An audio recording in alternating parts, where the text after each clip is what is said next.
Hello everyone, this is Brian with Computer St. Louis. In this video, we will be looking at the full spam quarantine. So to reach that, you just need to find a recent spam quarantine report, I believe within the latest 2 weeks. As long as you click on this link, you can get in.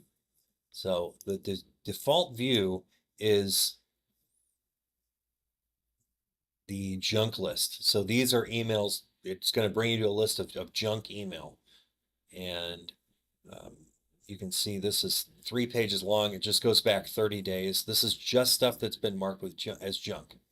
So if you look in the status here, it'll show you different things. Like this email here is one that I looked at. So that's the viewed icon. I restored it, which it actually is bad. So I'm going to mark it as bad. Um, I restored it as part of a tutorial, but it's really not good. I don't want to get any more email from Jane at Hubstar. So I am going to show you how to blacklist that. So I clicked the restore button on it. And when you click the restore button on it, this one included, it restores it to your inbox and it also marks it as good. So if I want to mark it as bad, I check this box right here and I mark it as junk. So this update Bayesian is, I recommend having that checked. It basically is helping train the filter for future emails. You can mark it as bulk if you want to. I just update Bayesian and go from there. Um, Now the other thing that's cool with this filter is you can, if you make like a few selections, you can hit toggle and it's going to toggle them all. I think that's neat, but it's not really necessary for anything I can think of, but it might help you if you're working like this heavily. Um, similarly, if you see a few in here that you are good, um, I don't, because my filter is pretty well trained at this point. But if you saw a few that were good, you could mark them and hit mark as good. I'm not going to because I don't want to get more email from them, but it'll give you a similar, well, I'll show you. Mark is good. So this basically gives you the option to whitelist the sender, which I do recommend. Whitelist domain, that's going to whitelist the sending domain, and that's less recommended unless you're getting it from like, if one of your senders is a client or someone you're going to get a lot of email from that company in general, you might try whitelisting the domain, and then it'll hopefully whitelist anything coming from that sender. Maybe like, not just your contact, but other contacts from that company. And then restore email, you're almost always going to want that checked because that means you're going to get it. You want that email to be released to your inbox. Um, and that's really it. You can hover over the score in this list and it'll show you all the reasons why it didn't like an email. So in this case, it didn't like that there was a 1 pixel font in there, which is unreadable basically. Um, it did pass SPF checks, which is a good sign. Um, it didn't like that there was the word promotion in there. It didn't like there was some regular expressions. It didn't like subscribe. It didn't like that there was a web bug. Um, so there's a bunch of things in here that it didn't like, and that came up with the final score. Higher score is bad, lower score is good. So if we go home, this is the main menu. Main menu and home take you to the same place. This just shows some statistics up top. This is a good way to search messages. So if you're looking for a specific email from someone, um, so as you can see, today is May 13th. This search is going back 4 days, starting May 10th. If I just wanted to look at today, I would look at May 13th and look at one day. You could also go back further. So let's say we went back to May 1st and looked at 15 days. You can go back full 30 days. After that, this shouldn't have a whole lot in it because it's expunging email that's older than 30 days. But yeah, so if we do that and look at this, it's going to take a minute. There it goes. So this is looking at good and bad messages. This is everything. This is the everything list when you do a search like that. So this green arrow means that it sent it on to your inbox. And you can see like stuff from Computer St. Louis is whitelisted, so it got a really high negative score, which is very, very good. Messages from places that have been whitelisted are going to have negative scores generally. And then you can see like, low score like 17 is great. That's a good score. So it's going to be good.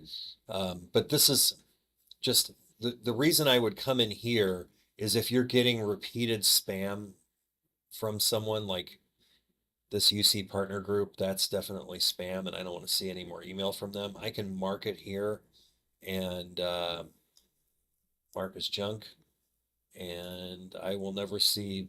I'm probably not going to see email from them again.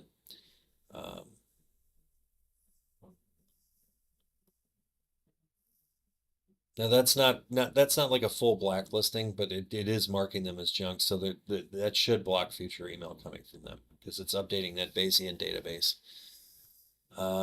And that's the one reason I would come in here is that there are a few other reasons I would come in. So if you hit manage filters, you never want to change these challenge response and restrict inbound emails to whitelisted senders. I would not turn those on. It's going to block a lot of email. You do want to send quarantine reports. And this is a cool thing, so you can adjust these times and get your reports at different times. You cannot change the midnight report. It has to come out at midnight. But the other 4, you can make it come whenever you want. Or you can tell it, don't send me a report at all. I don't want that. I want my 4:30 report, but that's that. There's also, you can manage a white and black list where you can, these are all the people that I've whitelisted. And then I've also blacklisted. I was getting a bunch of junk mail from Pottery Barn, and so I made sure that Pottery Barn never sent me anything ever again by blacklisting the entire domain. And so that's a good reason to come in here. There are a bunch of other things you can do in here. I don't really know that any of these settings are stuff that you really need to do, like out of office notification. You're almost better off setting that in Outlook and not here, but you can if you really want to. I don't really recommend it.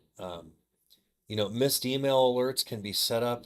And what this does is if you expect an email on a certain day at a certain time, you can send yourself an alert saying, hey, this email didn't come today. You can also set up temporary email addresses and send stuff through this. Again, that's something you can do. I don't know of anybody using it, but it is possible with this system. End-to-end encryption, again, that's something I don't know that anyone is using. If you need it, we can help you set it up. There's an import wizard that will help you import email. Again, probably not something you need. You can change your password in here. I don't even know what my current password is. So if you know your current password, you can change it here. But I always use the tokenized, I log into the report and I hit view messages in quarantine. If you do it that way, then you don't really need to know your password. So again, another setting you probably don't need. And then there's also a 2-factor authentication that's probably enabled. But again, if you're using the tokenized link, this view all messages in quarantine link to get in, you won't need it. So that's pretty much it. As I said, the most important thing is, this default view of junk messages is the one that I look at the most, just because someone said there, I sent you an email, did you get it? And that's kind of a trigger for me to be checking my inboxes and checking this list. So I'll check my inbox and I'll look at this list, and if it's not showing up in either spot, there is a really good chance that they didn't get the address right, or something else is going on. And that's when I may get the help desk involved to figure out what that is. The one other reason I would come in here is looking at good messages and just finding stuff. If someone's repeatedly sending me spam and I just don't want to see it anymore, you can look at your good list and look at all the mail that was passed and start marking stuff and saying, I don't ever want to get email from this guy again. I'm trying to look in here and see if I see one that's really not good.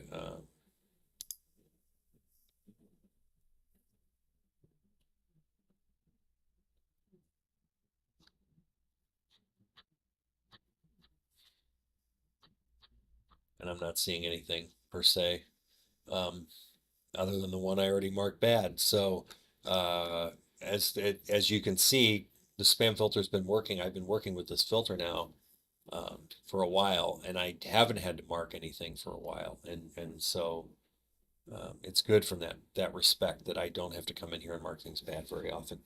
But if you want to, this is a good place to go. But my recommendation is just sit on these reports, restore the ones that are good, and it will train itself. It doesn't take long. And that's it. If you guys ever have any questions, we're here. I'm here. Please get a hold of us. We'll be happy to help.